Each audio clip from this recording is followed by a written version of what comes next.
Abdul Carter is one of the best players in this draft, and he's in Foxborough today. That's where we start on this episode of Locked On Patriots.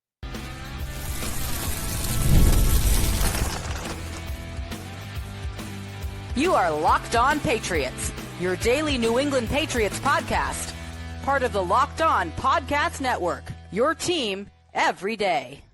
What's up, Patriots fans? I'm your host, Nick Cattles, born and raised in New England, your New England Patriots expert, host of the Everything Pats podcast, co-host of the Greg Bedard Patriots podcast with Nick Cattles, and also a sports talk show host veteran.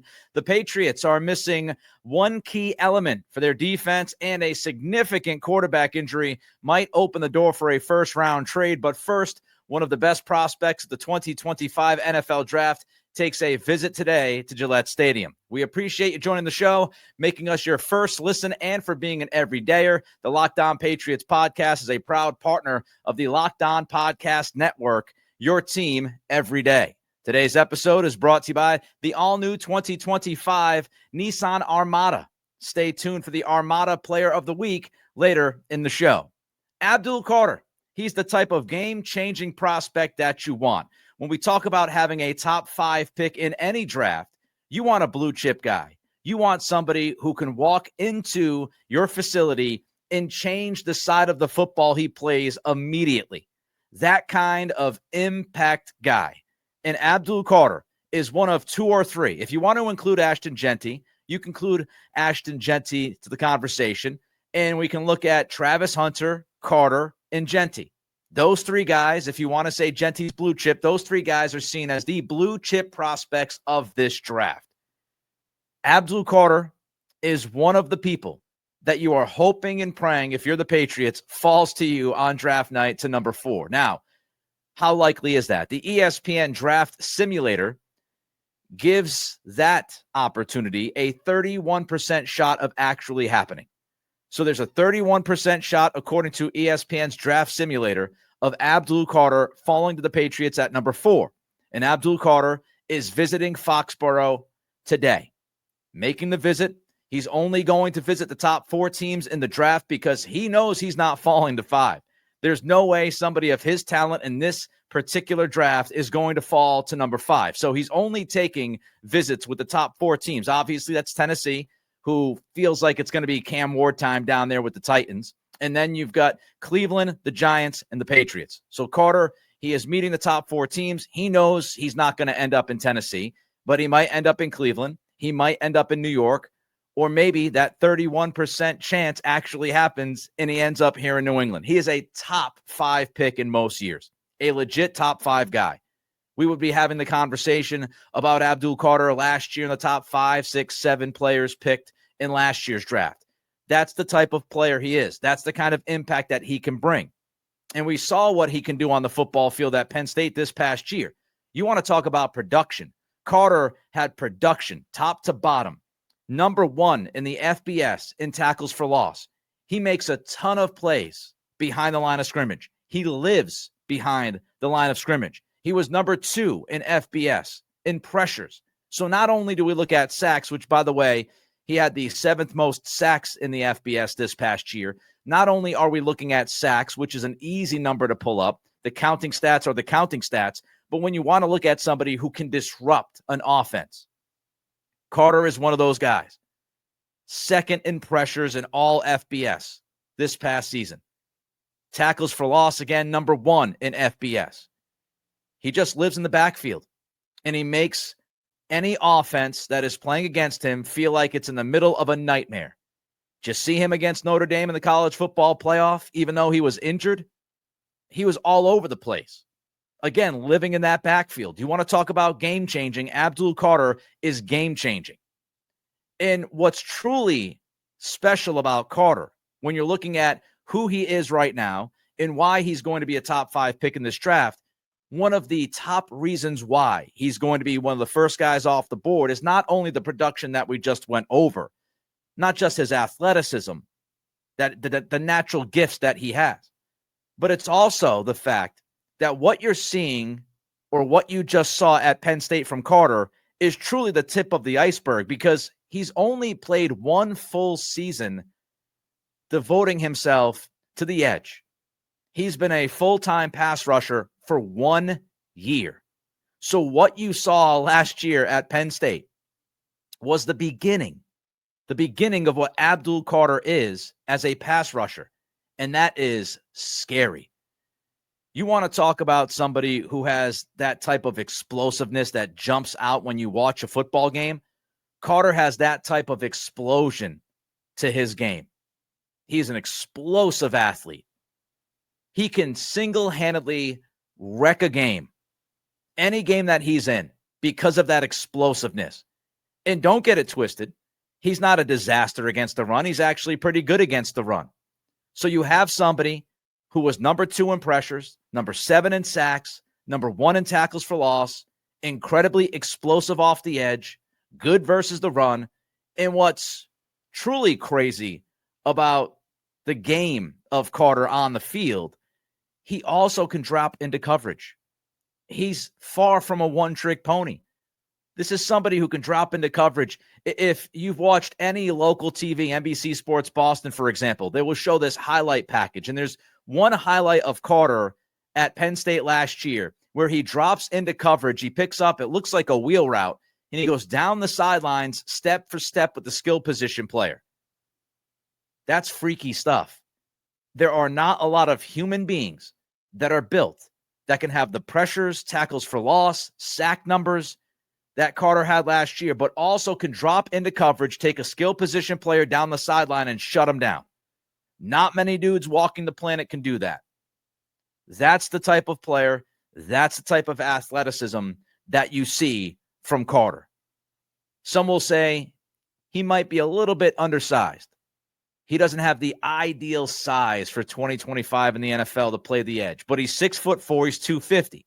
Some say he's a little too light. We've gone through this before. I'm sure we'll talk more about this as we get closer to the season. But when you look at Mike Vrabel and the type of defense that Mike Vrabel likes to run, he's not afraid of having guys who are not 265, 270 on the defensive line. He brought in Harold Landry, who reportedly last year played in like the 230s, maybe low 240s for Tennessee. And he's going to play that outside linebacker defensive edge role for Terrell Williams' defense this year. So Vrabel is not afraid of playing a guy who's 250, not afraid at all. And maybe, just maybe, you put Carter in an NFL program and he puts on 10 pounds of muscle. Maybe we're talking 6'4", 260. But this defense and what they do with their edge players, Carter's a good fit. You might even say he's the perfect fit at 6'4", 250 pounds. Maybe you'd want a little bit more weight put on. Now, objectively speaking, we talked about this last week on the podcast. There are some questions about Carter. Physically, he has a shoulder issue, stress fracture in his foot. Reportedly, that's going to heal without surgery being needed. So he has some injury concerns. The durability, that goes back to the size question. But also some character questions, which we went over in last week's podcast. You can check out that episode from last week. But there are some questions about Carter's character and whether or not he's a quote-unquote good guy. So it's not like he's the perfect prospect. It's not that he's completely clean. But you talk talent in this draft and what Carter can do on a football field. He's easily one of the best 2 or 3 players that is going to get drafted next Thursday night. He is going to be one of those guys. And if he falls to the Patriots at number 4, I can guarantee you the Patriots would be very excited and happy that Carter is there to be drafted. All right, Carter would address a significant weak spot in this Patriots defense. That's coming up next as we continue on with today's episode of Locked On Patriots, part of the Locked On Podcast Network, your team every day. Did you know that your Fire TV is also an Xbox? It's true. Turn any TV into your gaming and entertainment hub with Fire TV Stick 4K devices. No console required. Just grab your paired controller, subscribe or sign in to Xbox Game Pass Ultimate with EA Play included, and you're ready to play. Dive into hundreds of premium titles from EA Sports College Football 25. Who doesn't love that? To Call of Duty Black Ops 6 and Avowed. As easily as you stream your favorite shows, It's gaming made simple, and it's all on your Fire TV. We're talking endless entertainment with 4K streaming. Watch more than 1.5 million movies and TV episodes from your favorite subscribed services like Netflix, Prime Video, Disney Plus, Max, and more. Myself and Kelly, we are always using the Fire TV stick. It is absolutely wonderful. It is a tremendous product, and it makes streaming so darn easy. Head to Amazon.com/Fire TV Lockdown to get started. Xbox Game Pass Ultimate subscription and compatible controller required. Available on select devices, including Fire TV Stick 4K 2nd Gen, Fire TV Stick 4K Max 1st and 2nd Gen, and Fire TV Cube 3rd Gen. Again, that's Amazon.com/Fire TV Lockdown. There's a major missing piece for the Patriots defense, a major missing piece. And I'm talking about a high-ceiling, one-on-one, top-notch pass rusher. You know, like Abdul Carter. That's what this Patriots defense is missing on this defensive line. You've got Anthony Jennings, right? There's no doubt that Anthony Jennings is very good against the run, one of the best edge run defenders in football, frankly. So you have that piece of the puzzle in Jennings being able to shut down the run on the edge on that side. On the other side, you've got Harold Landry, who can be your cleanup guy. Landry is not necessarily a one-on-one pass rush demon. He's not really the kind of guy who is going to just crush a tackle all game long, one-on-one, and get a ton of sacks. That's not really what he does on a consistent basis. He is certainly capable of doing that every once in a while, but a lot of the sacks that Harold Landry will get are cleanup sacks, so to speak. You disrupt the middle, and you force the quarterback outside of the pocket, you flush him, and there is Harold Landry with his athleticism to run down the QB and get his sack. Now, when you look at the interior defensive line, you wonder if Keion White is going to be a part of that puzzle, or are they going to play him a little bit more to the outside? That's a question that we really don't know the answer to just yet. We've got to see how it unfolds at camp. But when you look at Jennings, run stopper, Landry, cleanup guy, Keion White, we'll see where he lands. And then you've got Chason, who is really going to be, I think, a sub-pass rusher, the Josh Uche type role.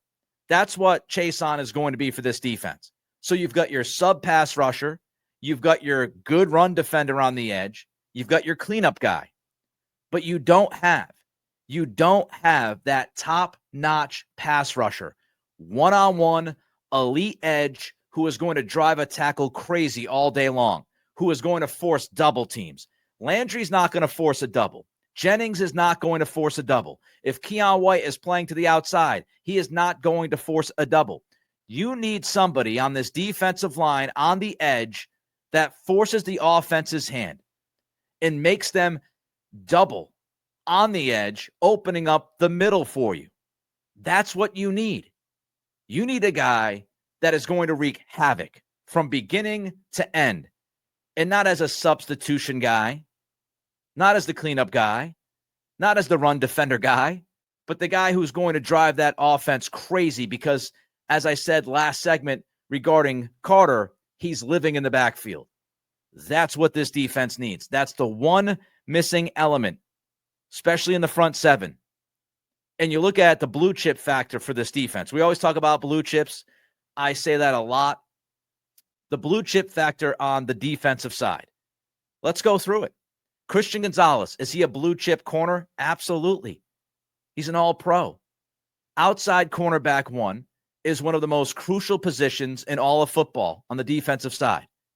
You need a guy, right? If you have somebody who can shut down the opposing wide receiver one more often than not, that makes your defense so much better. The ceiling of a defense like that is much, much higher than if you don't have that kind of guy. And I think it's safe to say that Gonzalez is that kind of guy. So you've got your outside cornerback one, check. No doubt, blue chip guy at that premium position. Then you look on the interior of the defensive line. The interior defensive line in football is becoming more and more important.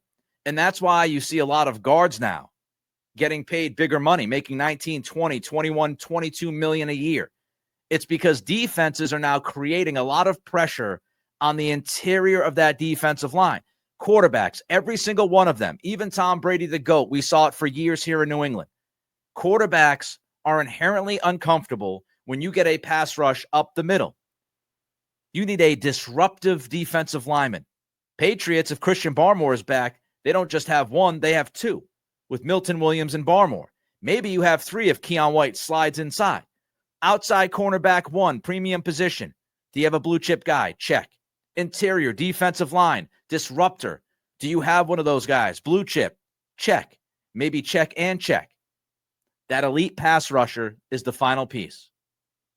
If you can have an elite pass rusher screaming off the edge, and you can have those interior defensive linemen disrupting the action, making life miserable for the quarterback, and you have the outside cornerback one shutting down that quarterback's favorite target, that's a recipe for success for any defense in the NFL.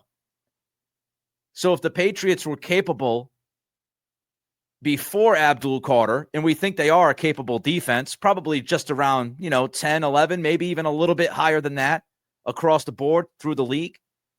You add Abdul Carter, and now that's the final piece to the mix. And you've got Carter, and you've got Barmore and Williams in the middle, and then you have Gonzalez on the outside, and you got outside cornerback 2 and Carlton Davis. That's how you put together not only a very good defense, but a defense that could be on the cusp of being an elite defense in 2025. A game plan guy. When we talk about game plan guys, we always talk about offense. Do you have a receiver that the defense has to game plan for, right? We always talk about those types of things. But you could also have game plan guys on the defense, not just offense. You can also look at it defensively and say, we have somebody who is going to cause that offense during the week of the game, during the preparation, to sit down and say to themselves, man, oh man, we got to make sure that we game plan for this guy. We've got to eliminate player X from what he does best on Sunday, because if he does what he does best on Sundays against us this Sunday, we are going to be in some major, major trouble. And so an Abdul Carter is a game plan guy. Milton Williams hopefully gets to that point. We'll see without, some help with the Eagles, but you also see what Barmore looks like. And if Barmore is 80 to 85% and it's him and Williams, well, guess what? Offenses are going to have to try to game plan to figure out how to deal with that inside pressure. Christian Gonzalez is a game plan guy. How do we get it away from Christian Gonzalez? We don't want to throw it directly into his coverage because he's going to kill our quarterback all day long. And if you're the Patriots and you have Carter, if he somehow falls to you, that 31% shot, right? But even if it's not Carter, if you could find in this draft one of those game plan defensive edges, one of those guys that's going to get after the quarterback, if you could find one of them, now you're giving so many different problems for the offense the week of the game to plan for that they understand they can't stop everybody. They're not going to be able to control or slow down every single one of the guys defensively that you have. And so that's the key. That is the key. And that's the focus. If you can land one of those guys. And here's the good news for the Patriots. Defensive end in this draft, it's pretty deep. Now, some guys have questions off the field. We all know about that. But there are a number of players in this draft that play defensive end that could give you a great boost of a pass rush. They're not Abdul Carter, but there are guys in this draft. It's a deep draft when it comes to defensive end that can cause that trouble.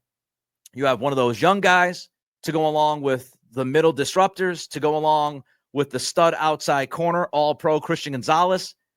Now you got a defense that is scary. A starting quarterback is injured, and it could lead to the Patriots making a significant draft night trade. That's next as we continue on with today's episode of Locked On Patriots, part of the Locked On Podcast Network, your team every day. The Armada Player of the Week is brought to you by our friends at Nissan and the all-new 2025 Nissan Armada. Each week, we're taking a look at our draft prospects to pick one guy that stands apart. The guy we believe showcased the strength and power needed to push the Patriots forward as we look ahead to next season. This week's Armada and clear-cut player of the week is Josh Conerly Jr., left tackle from Oregon, 6'5", 311 pounds. Conerly could be the answer to all the Patriots' left tackle problems over the last few years, and we know there's been plenty. Conerly has the light feet, body control to conquer the running lanes ahead. He might not be as rugged as an Armada, but he certainly is durable, finishing his career with 28 starts. Conerly allowed only 6 pressures over his final 12 starts at Oregon. It's clear that our player of the week, Josh Conerly Jr., is out here ready to conquer the road ahead with confidence, just like you can in the all-new Nissan Armada or any of their outstanding vehicles. Take the Nissan Armada, Rogue, or Pathfinder and go find your next big adventure. Shop NissanUSA.com. Derek Carr. Why are we talking about Derek Carr? Because Derek Carr has a serious shoulder injury that threatens his 2025 season. Now, what's this mean? Well, this means, I believe, the Saints are even more desperate to find the answer at quarterback now with this Carr injury, and that desperation from the Saints could help the Patriots come draft night. Couple of questions I want to go through here. Does New Orleans feel like they need to leapfrog anyone for a shot at Shedeur Sanders?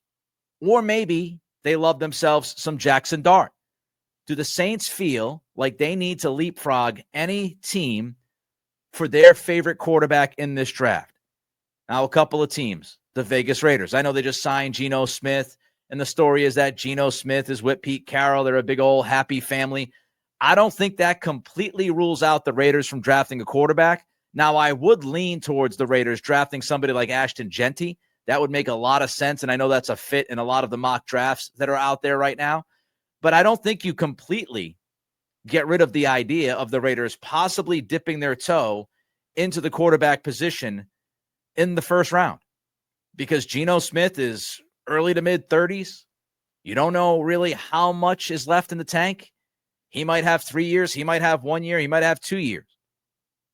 I still think the Raiders, though, go away from quarterback, but it matters how New Orleans feels and what kind of intel they have. How about the New York Jets? Now, you could sit there and fall in love with the idea of Justin Fields. Plenty of teams have done that. First, it was Chicago. Then it was Pittsburgh. Now it's the Jets. But Justin Fields, he has the type of contract where, like, after 1 year, you could conceivably move on from him and slide somebody else in. So what did the Jets think about Shedeur Sanders? What did the Jets think about Jackson Dart? Now, I think this is the least likely scenario how this could impact the Patriots in a possible draft night trade with the Saints, is that the Saints feel like they need to leapfrog anyone for Sanders or Dart, and they look at it and say, we've got to leapfrog Vegas because Vegas is going to make that pick, or we've got to leapfrog the Jets because the Jets are going to make that pick. I think it's unlikely for the most part that the Raiders or the Jets are in the quarterback market in the first round. So I'm not sure that the Derek Carr injury makes the Saints feel any more urgent about moving up and jumping over those teams than they might have felt before the Derek Carr injury. We should also note that the Saints obviously have known for at least a certain time period that Derek Carr is not feeling well. I'm sure this has been talked about and vetted, and I'm sure they had this information before it was leaked out to the media.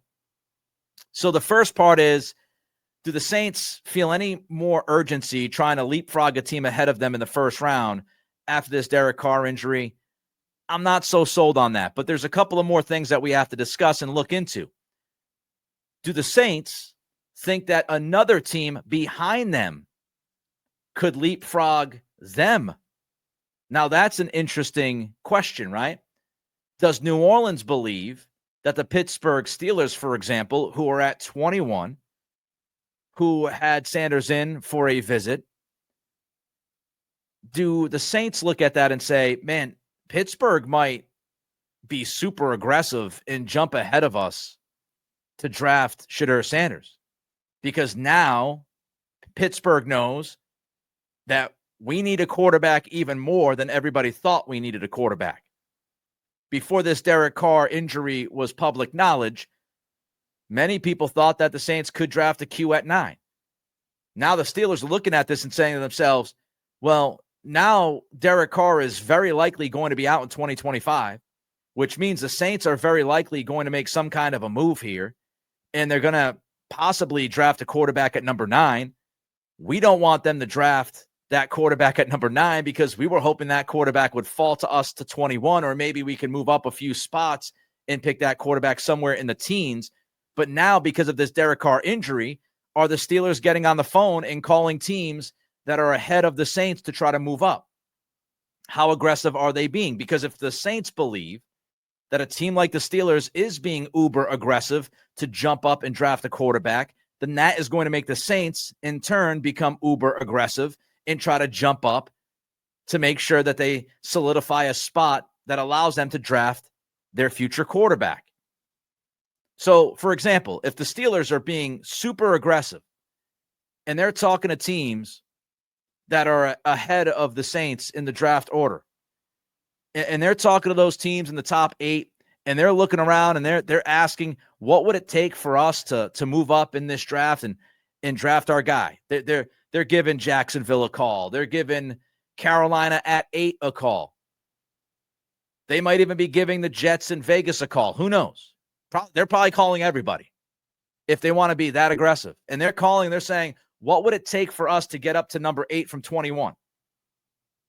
The Saints, if they feel, even if it's not happening, but they feel like the Steelers are doing that, now the Saints are in a situation where they have to quickly, turn around and say, okay, if the Steelers are going to move up and be that aggressive, then we've got to be aggressive to leapfrog the Steelers. So what's the best way to secure the quarterback that you want? Moving to the Patriots. Cam Ward's going 1. I believe the Browns and the Giants are going to stay at 2 and 3, and they're very likely going to draft Abdul Carter, Travis Hunter, any order that you could figure. And so the next team that has control of the draft is the Patriots at 4. The only guarantee the Saints can do is if the top 3 picks go, as I just said, and then the Patriots are sitting there at number 4, and the Saints call the Patriots and say, we want to move up to 4 because we want to secure QB1 for us for the next 8 to 10 years, 12 years. We want to pick Shedeur Sanders, and we can't take any risks. So we're going to move up to 4 and draft Sanders because that's the guy we want. That's the guy we think that we need. It's all about urgency. It's all about what teams feel like other teams are going to do. Here's another question. Final question for you. Does Cleveland and or the Giants have concerns about drafting a quarterback later? If the Browns were going to wait and try to trade back into the first round to draft Sanders, do they feel like that's not going to happen now? Because the Saints are more likely to draft Sanders or Jackson Dart at 9 than they were maybe a week ago when the Browns were looking at all of these different scenarios? Now it's tougher, right? If you try to trade back in, your quarterback might not be there for you. Same thing for the Giants. The Giants interested in Shedeur Sanders? Did they think they would be able to trade back in and draft Sanders? Did they think, either the Browns or the Giants, did they think that they were going to be able to draft Sanders or Jackson Dart at the top of the second round? And now they don't know if those guys are even going to make it to the teens because of the New Orleans Saints. And then if the Saints pick Sanders at 9, what do the Steelers do? Do the Steelers draft Jackson Dart? Now, if you're Cleveland and you're the Giants, if you walk out of this draft without a rookie quarterback, one of the top 4 or 5 guys that you've been looking at, do you feel good about that? I wouldn't think so. So is number 4 to number 9 an option? Is it a possibility? I would say it's a possibility. This Derek Carr injury could have changed many things within these draft rooms over the next 10 to 14 days. It's going to be fascinating to watch play out. All right, that wraps up this edition of Locked On Patriots. Tomorrow on the show, we'll look at the double dip early on the O-line scenario. Let me know your thoughts on today's topics. Reach out to me on Twitter at NickCRadio. Don't forget to throw a comment in on the YouTube channel. Thank you for making Locked On Patriots your first listen today. For your second listen, check out the Locked On NFL Draft with Damian Parson and Keith Sanchez. The season is well over. Get the latest draft rankings, rumors, and news every day. Find Locked On NFL Draft on YouTube or wherever you listen to podcasts. Have a great day, and I'll see you tomorrow.